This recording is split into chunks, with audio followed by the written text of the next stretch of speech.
जिंदगी जैसे गुजरे गुजार देंगे होड़ नहीं करेंगे।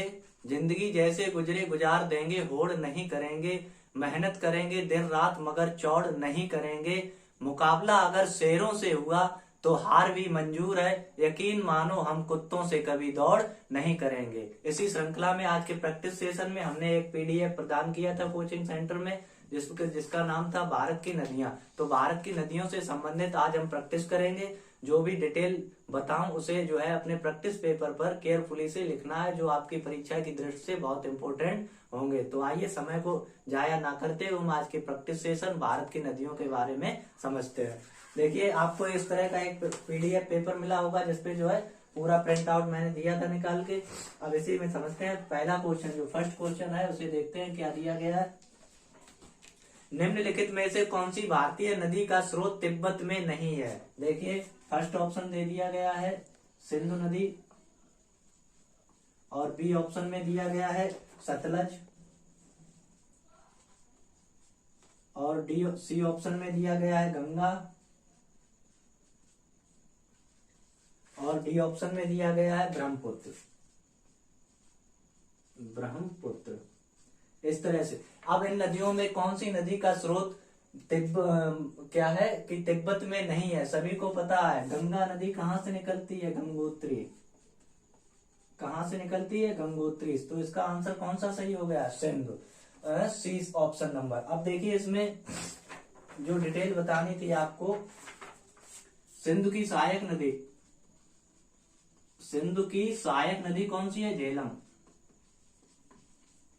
सिंधु की सहायक नदी कौन सी है, झेलम। अब देखिए, पहले हम अब गंगा के बारे में, हाँ सतलज के बारे में, भाखड़ा नागल परियोजना, भाखड़ा नागल परियोजना किस नदी पर बनी हुई है, भाखड़ा नागल परियोजना सतलज नदी पर बनी हुई है। नंबर दूसरा इसी का जो है सतलज।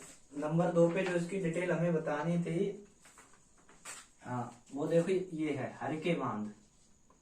हरके बांध से जो है इंदिरा गांधी नहर निकलती है, इंदिरा गांधी नहर।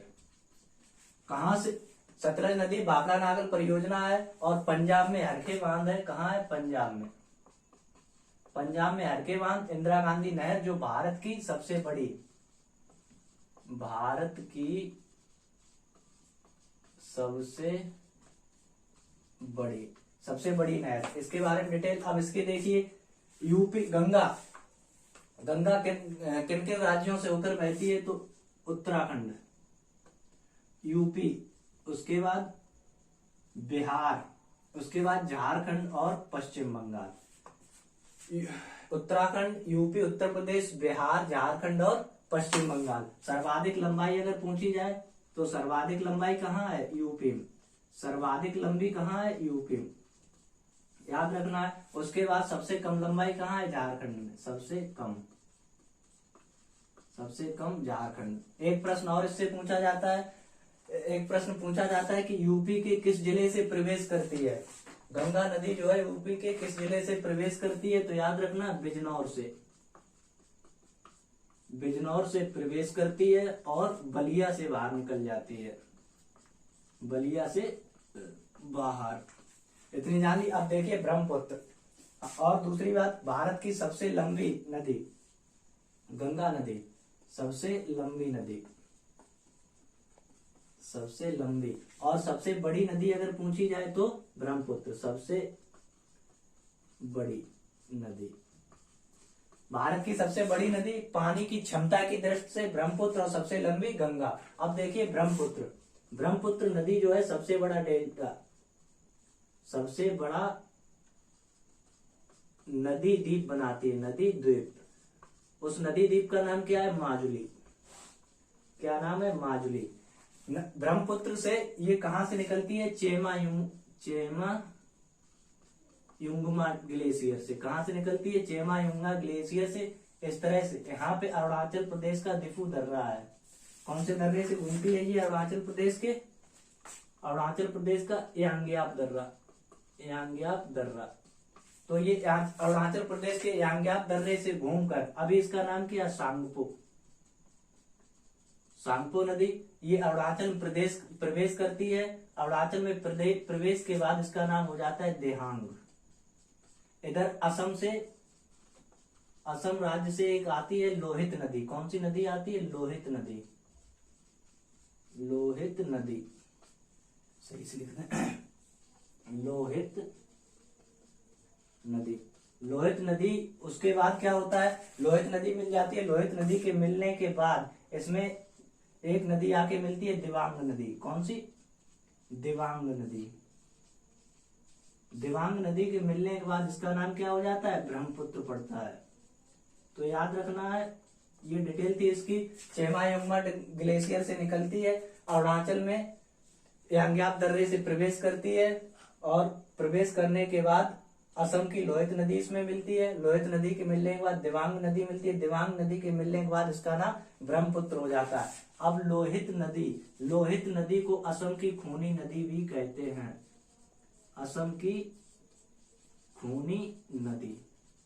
तो ये इसकी डिटेल थी। आप जो है इसका स्क्रीनशॉट ले लें या जो है अपने पेपर जो भी पीडीएफ दी गई है उस पर लिख सकते हैं। अगला क्वेश्चन अब हम देखते हैं। अब देखिए क्वेश्चन नंबर 2, निम्नलिखित में से किस नदी की द्रोणी भारत में सबसे बड़ी है? ऑप्शन ए में दिया गया है सिंध, ऑप्शन बी में दिया गया है गंगा, नंबर सी में ब्रह्मपुत्र और नंबर डी जो दिया गया है वो दिया गया है आपका कृष्णा। ये दी गई है।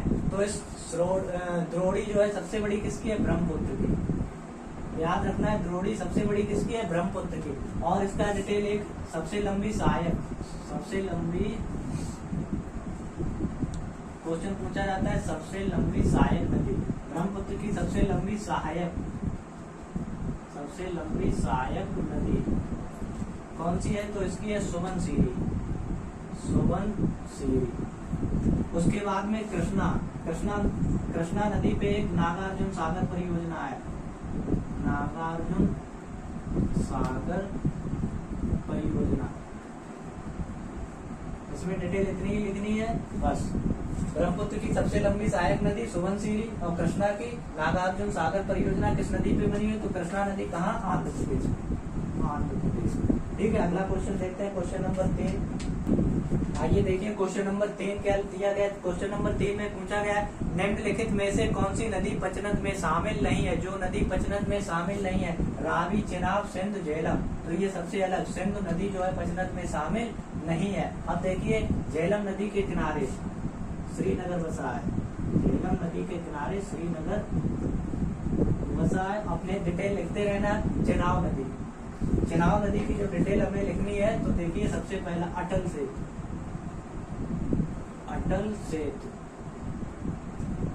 सबसे ये जो है सबसे ऊंचा बांध,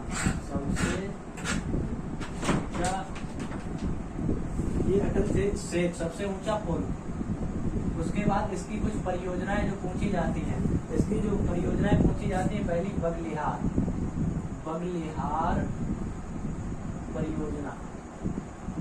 परियोजना के बाद तुलहुल परियोजना। कौन सी? बगलिहार के बाद सलाल परियोजना के बाद दुलहस्ती परियोजना। कौन सी? दुलहस्ती परियोजना। और एक जो बची हुई है वो है बुडसर परियोजना।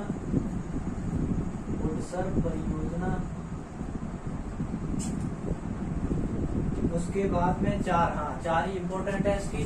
चेनाब नदी कौन सी परियोजना है? बगलिहार परियोजना, सलाल परियोजना, दुलहस्ती परियोजना और बुडसर परियोजना। अटल सेतु, चेनाब नदी पे अटल सेतु बना हुआ है जो सबसे ऊंचा पुल है। इसी कड़ी में अब देखते हैं हमारा जो है क्वेश्चन नंबर 4 क्या दिया गया है। आइए अब देखते हैं अगला क्वेश्चन नंबर 4। निम्नलिखित में से कौन सा अलकनंदा व भागीरथी का संगम स्थल है? अलकनंदा व भागीरथी का संगम स्थल, तो याद रखना है देवप्रयाग। कौन सा है? देवप्रयाग। इसे सही कर देना है। अब देखिए विष्णुगंगा में किसका होता है? तो विष्णुप्रयाग में होता है विष्णुगंगा और यहाँ पे मिलती है धौली गंगा। विष्णुगंगा और धौली गंगा। उसके बाद में कर्णप्रयाग में देखिए अलकनंदा और पिंडार नदी। अलकनंदा प्लस यहाँ पे दूसरी है पिंडार नदी। कौन सी है? पिंडार नदी। फिर देखिए रुद्रप्रयाग में है अलकनंदा और मंदाकिनी। अलकनंदा और मंदाकिनी, ये दो नदियां। ठीक है। विष्णुप्रयाग में विष्णुगंगा और धौली गंगा मिलती है। कर्णप्रयाग में अलकनंदा और पिंडार नदी। रुद्रप्रयाग में अलकनंदा मंदाकिनी। अलकनंदा और भागीरथी का देवप्रयाग। देवप्रयाग कहाँ है? उत्तराखंड। इसी के बाद जो है गंगा बन जाती है। अब देखिए अगला क्वेश्चन, आइए क्वेश्चन नंबर 5। क्वेश्चन नंबर 5, निम्नलिखित में से कौन सी नदी प्राय अपना मार्ग बदलने के लिए कुख्यात है? मार्ग बदलने के लिए प्रसिद्ध इंपोर्टेंट क्वेश्चन है, काफी बार पूछा जा चुका है। घाघरा नहीं, गंडक नहीं, कोसी। कौन सी नदी? कोसी नदी। कोसी नदी को ध्यान रखना, डिटेल लिख लेनी है। बिहार का शोक, बिहार का शोक किसे कहते हैं? कोसी नदी को। और घाघरा ये किसकी सहायक है? गंगा की सहायक। गंगा की सहायक। गंडक जो है गंगा की सहायक। गंगा की सहायक।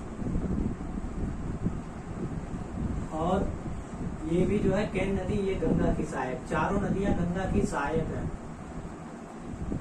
याद रखना, ये तीन उत्तर से मिलने वाली, उत्तर से मिलने वाली, और ये एकमात्र दक्षिण से। इस ऑप्शन दक्षिण से बहुत सी नदियां मिलती, लेकिन इस ऑप्शन में गंगा की सहायक दक्षिण से मिलने वाली केन नदी। कोसी नदी को बिहार का शोक कहते हैं। मार्ग बदलने के लिए प्रसिद्ध कौन सी नदी है? कोसी नदी। आइए क्वेश्चन नंबर 6 देखते हैं। किस नदी को बंगाल का शोक? अभी हमने बिहार का शोक पढ़ा, तो बिहार का शोक कौन सी नदी थी? कोसी नदी। अब पूछा गया बंगाल का शोक, तो बंगाल का शोक दामोदर नदी को कहते हैं। दामोदर नदी की जो है किसकी सहायक है? तो इसे लिख देना है हुगली की सहायक। हुगली की सहायक। उसके बाद में स्वर्ण रेखा, याद रखना इंपोर्टेंट क्वेश्चन। हुंड्रू जलप्रपात, हुंड्रू जलप्रपात किस नदी पर बनता है? तो हुंड्रू जलप्रपात जो है इंपोर्टेंट है। हुंड्रू जलप्रपात स्वर्ण रेखा नदी पर बनता है। कोसी नदी का भी हम पढ़ ही चुके। बिहार का शोक हमसे क्वेश्चन में पूछा गया था। बंगाल का शोक दामोदर नदी। दामोदर किसकी सहायक है? तो हुगली की सहायक। क्वेश्चन नंबर 7 की तरफ देखते हैं। देखिए क्वेश्चन नंबर 7 दिया गया, निम्नलिखित में से कौन सी नदी प्रायद्वीपीय भारत की सबसे बड़ी नदी है? ऑफलाइन क्लासेस में सभी पढ़ाया था, तो आगे की प्रैक्टिस देखने के लिए जो है वीडियो को पूरा देखें, लाइक करें, कमेंट करें और सब्सक्राइब जरूर करें, ज्यादा से ज्यादा शेयर करें। ठीक है। आप देखिए आगे जो है क्या दिया गया। आगे दिया गया है प्रायद्वीपीय भारत की सबसे बड़ी नदी गोदावरी। कौन सी नदी है? गोदावरी। इसी को क्या कहते हैं? बूढ़ी गंगा। बूढ़ी गंगा या गद्द गंगा, गद्द गंगा। उसके बाद इसमें जो है हुसैन सागर बांध बना हुआ है। हुसैन सागर परीक्षा में पूछा जाता है। हुसैन सागर बांध, हुसैन सागर बांध गोदावरी पे। उसके बाद में जो अगला पूछा गया, हाँ इसकी गोदावरी की सहायक, सहायक इधर लिखे दे रहे। सबसे लंबी सहायक कौन सी है? सबसे लंबी सहायक है इसकी मंजिरा नदी। कौन सी? मंजिरा नदी। मंजिरा नदी। उसके बाद महानदी कहाँ है? महानदी है उड़ीसा में। फिर देखिए कृष्णा नदी। कृष्णा की सबसे लंबी सहायक जो है, सबसे लंबी सहायक, सबसे लंबी सहायक, तो इसकी सबसे लंबी सहायक है तुंगभद्रा। और अगर दक्षिणी गंगा के नाम से प्रसिद्ध है तो वो कौन सी नदी है? कावेरी नदी। दक्षिणी गंगा किसे कहते हैं? कावेरी नदी। कावेरी नदी की जो है सबसे लंबी सहायक नदी है, इसकी सबसे लंबी सहायक, सबसे लंबी सहायक नदी, सबसे लंबी सहायक नदी है इसकी कावेरी की अमरावती। अमरावती। देखिए इसकी डिटेल जो थी वो सारी मैंने बता दी। अब देखिए क्वेश्चन नंबर 8। देखिए क्वेश्चन नंबर 8 दिया गया है हमारा, निम्नलिखित में से कौन सी प्रायद्वीपीय भारत की नदी दक्षिण पश्चिम तथा उत्तर पूर्व दोनों प्रकार की मानसून पवनों से वर्षा प्राप्त करती है और सारा साल प्रवाहित होती है तथा इसमें उतार चढ़ाव अपेक्षाकृत कम होता है? वो कौन सी नदी है? कावेरी नदी। वर्ष भर जल रहता है इसमें। दक्षिण भारत की एकमात्र नदी। अब देखिए नर्मदा नदी, इसकी डिटेल देखते हैं। नर्मदा नदी, नर्मदा नदी पे साधुवेट द्वीप, साधुवेट द्वीप, इसमें जो है statue of unity, statue of unity पूछा जाता है कि स्टेचू ऑफ यूनिटी जो है किसपे बना हुआ है? साधुवेट द्वीप, नर्मदा नदी। उसके बाद देखिए इसमें इसमें जो है खादिया वेट द्वीप, खादिया वेट द्वीप, इससे जो है खनिज तेल की प्राप्ति होती है। किसकी प्राप्ति होती है? खनिज तेल की। उसके बाद में कपिल धारा, दूध सागर और दुग्ध धारा जलप्रपात, इतने जलप्रपात इस पर बने हुए हैं। ठीक है, इतनी डिटेल लिख लेनी है आपको अपने पेपर में। फिर देखिए दूसरा ऑप्शन क्या दिया गया है। दूसरा ऑप्शन दिया गया है तापी नदी। तो तापी नदी पे दो परियोजनाएं, तापी नदी की परियोजनाएं लिखिए। ओकाई जल विद्युत परियोजना काफी पूछी जाती है। उसके बाद में इसकी दूसरी जो है वो है ओकाई के बाद ओकाई जल विद्युत परियोजना। उसके बाद देखिए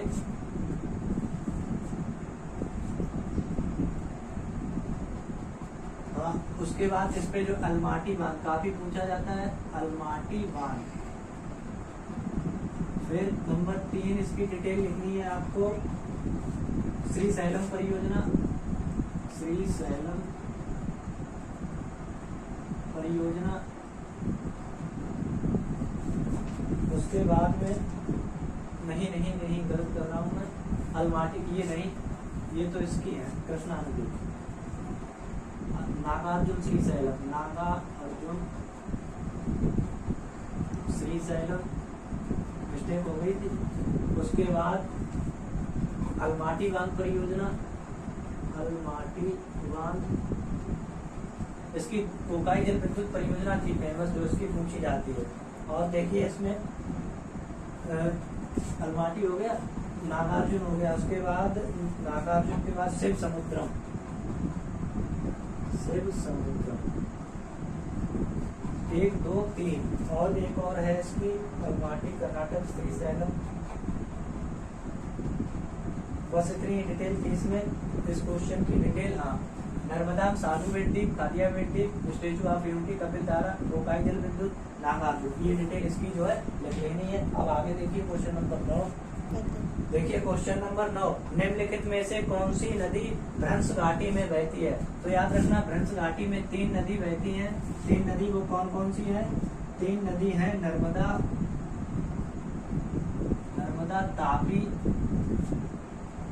ताप्ती और दामोदर। ये 3 नदियां भ्रंश घाटी में होकर बहने वाली 3 नदियां। देखिए इसमें कौन सा मिल रहा है? नर्मदा वाला मिल रहा है, तो ये ऑप्शन इसका करेक्ट हो गया। चंबल नदी देखिए मऊ जिला से निकलती है। कौन सी? मऊ जिला। मऊ जिला कहाँ है? ये एमपी किसी में BR अम्बेडकर पैदा हुए थे, BR अम्बेडकर, डिटेल लिख लेनी है, BR अम्बेडकर। उसके बाद लूनी नदी, असम की खूनी, लूनी नदी क्या कहते हैं? असम की खूनी, असम की खूनी नदी। ये इसकी डिटेल थी भ्रंश घाटी में। याद रखना, अगर ये नहीं कोई सी भी पूछी जाती है भ्रंश घाटी, तो नर्मदा, ताप्ती और दामोदर 3 नदियां भ्रंश घाटी में होकर बहती है। अब देखिए क्वेश्चन नंबर 10।